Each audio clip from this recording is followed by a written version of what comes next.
Assalamualaikum warahmatullahi wabarakatuh. Alhamdulillah, ini adalah pertemuan kedua untuk mata pelajaran pekerjaan dasar teknik otomotif kelas 10 TBSN. Nah, pada kali ini kita akan membahas tentang power tools atau peralatan bertenaga. Nah, kita sering menjumpai power tools di sekitar kehidupan kita, khususnya di lingkungan dunia kerja yang bergerak di bidang otomotif maupun yang lainnya. Nah, contohnya seperti bengkel otomotif, lingkungan kerja konstruksi bangunan, industri perkayuan, dan lain-lain. Nah, kita akan membahas apa saja power tools dan cara menggunakannya serta bagaimana merawatnya.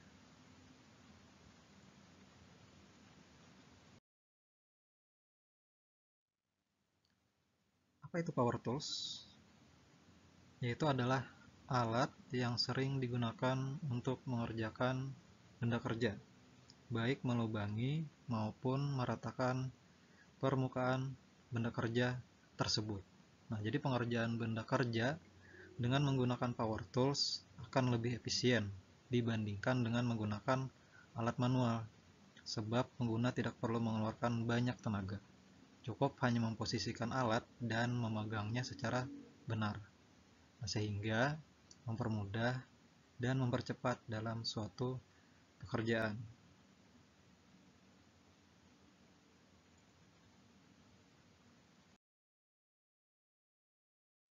Ini adalah salah satu mesin bor, salah satu alat power tools.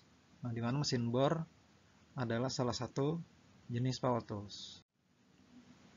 Nah, jadi fungsinya sebagai alat untuk melubangi benda kerja yang terbuat dari kayu maupun logam besi, tergantung dari mata bor itu sendiri.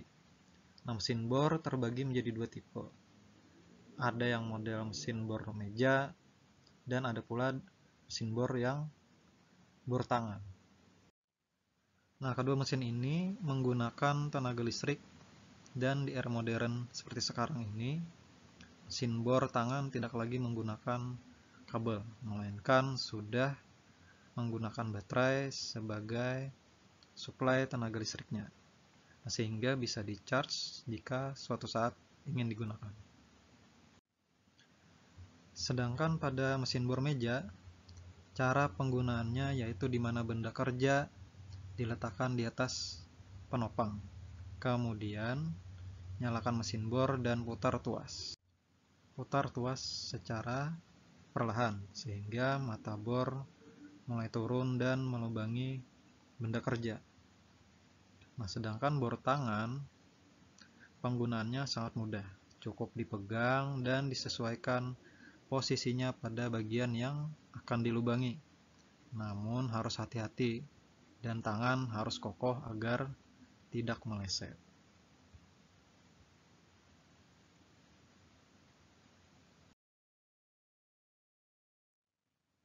Nah, kemudian yang kedua yaitu mesin gerinda. Nah, mesin gerinda ada beberapa jenis. Nah, contohnya seperti gerinda tangan, yang umumnya berbentuk seperti pada gambar ini dan mudah untuk dibawa kemana-mana. Nah, gerinda tangan biasanya memiliki dua fungsi, yaitu untuk memotong dan mengasah atau mengikis permukaan benda. Tergantung dari jenis piringan yang akan digunakan. Nah, jika pipih dan tajam, maka digunakan untuk memotong, dan jika tebal dan kasar, maka digunakan untuk mengasah permukaan benda. Nah, kemudian ada juga gerinda duduk.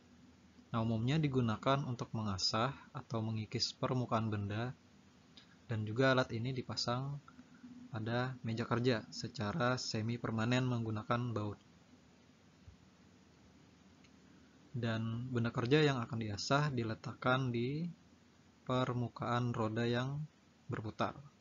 Biasanya terdapat dua roda pengasah, yang satu permukaannya sangat kasar dan yang satunya permukaannya agak halus. Nah, kemudian sedangkan gerinda potong, nah alat ini berukuran cukup besar, sehingga sulit atau repot untuk dibawa kemana-mana. Nah, alat ini hampir sama fungsinya dengan gergaji mesin, namun piringan pemotong tidak bergerigi seperti gergaji mesin. Nah, itu bentuknya hanya bulat, namun tipis dan berdiameter besar.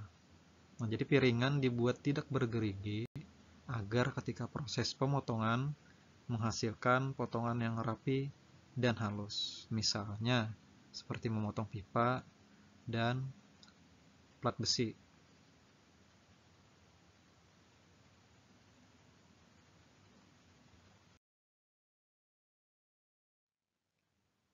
Kemudian yang selanjutnya, alat power tools ini adalah kunci impact. Nah, jika kalian sering menonton balap mobil, maka kalian akan sering melihat alat ini, yaitu impact. Nah, impact digunakan untuk melepas, memasang mur dan baut. Nah, seperti pada roda mobil contohnya. Nah, alat ini digunakan untuk mempercepat proses pemasangan maupun melepas mur dan baut pada setiap komponen kendaraan ataupun yang lain.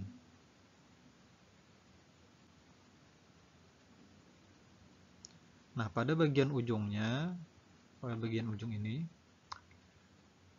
biasanya digunakan sambungan atau lengan tambahan agar bisa dipasangkan dengan mata soket sesuai dengan keperluan. Nah, alat ini ada yang menggunakan tenaga baterai yang bisa di-charge dan ada juga yang menggunakan tenaga angin dari kompresor. Nah, dengan cara menghubungkan selang dari kompresor kemudian disambungkan ke bagian gagang impact. Nah, tekanan angin yang dihasilkan kompresor disalurkan melalui selang menuju bagian gagang impact. Nah, sehingga menghasilkan daya putar pada alat tersebut.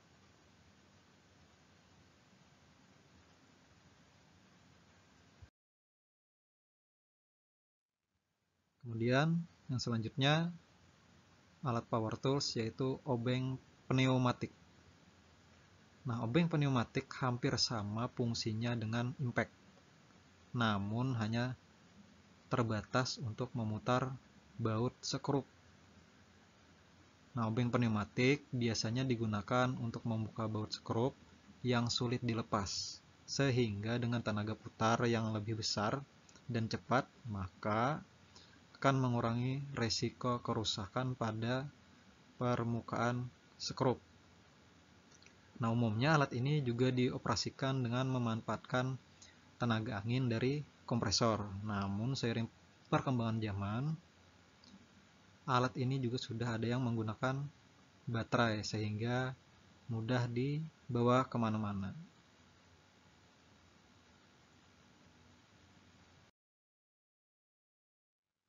Nah, bagaimana cara merawat power tools? Nah, yang pertama, bersihkan selalu alat power tools setelah selesai digunakan.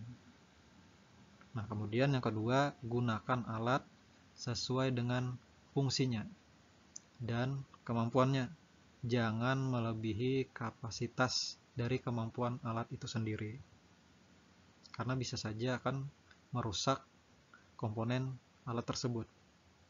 Nah, kemudian berikan pelumas secara rutin pada bagian mesin yang berputar, agar suatu saat ketika digunakan bisa berfungsi dengan baik.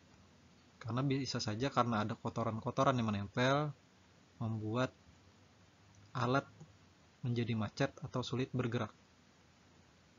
Nah, kemudian yang terakhir, letakkan alat power tools di tempat khusus agar tidak terkontaminasi oleh hal-hal lain yang dapat merusak alat tersebut.